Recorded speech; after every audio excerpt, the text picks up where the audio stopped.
Sibak sa pwesto ang inabot ng siyam na opisyal ng Philippine Ports Authority Bohol. Kasunod ng nahulikam nilang pagpaparty at pagiinuman sa loob ng kanilang opisina.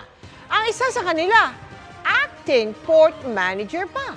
Nakatutok si Mark Salazar.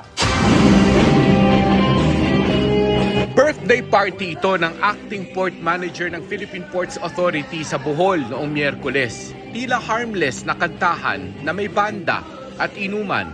Kaya lang sa multipurpose hall ito ng kanilang opisina sa PPA Bohol. Mali na nga ang venue. May alak pa. That was after 5 p.m. already. Pero alam mo kasi Mark, yung mga pantalan natin 24 oras kasi ang operasyon yan, So hindi natin pwedeng i-considera na after office. Pinagbabawal talaga yung pag-consume o pag-inom ng mga alcoholic beverages sa pasilidad ng PPA. Maliban sa acting port manager, 8 iba pang nasa birthday party ang inilipat muna sa ibang pwesto habang umuusad ang investigasyon. Pagdatapos ay sakalang malalaman ng parusa. Sinisikap namin silang hinga ng pahayag.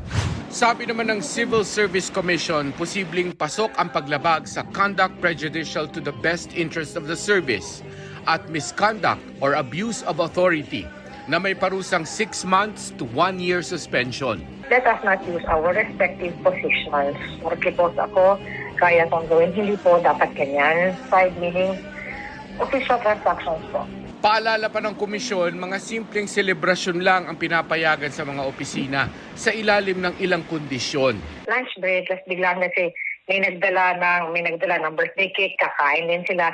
Pwede ho yun. Yung alak. Ay, hindi ko talaga pwedeng uminom sa government offices po. Hindi ho ito bar. Bawal din ang smoking sa loob ng government offices. Siniguro naman ng PPA na hindi na mauulit ang kaparehong insidente dahil mas palalakasin daw nila ang surveillance system ng head office sa kanilang mga sangay.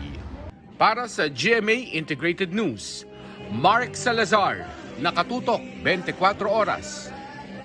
Mga kapuso, kasama nyo kami 24 oras. Mag-subscribe sa GMA Integrated News sa YouTube. Sa mga kapuso abroad, bisitahin ang GMA Pinoy TV at www.gmanews.tv.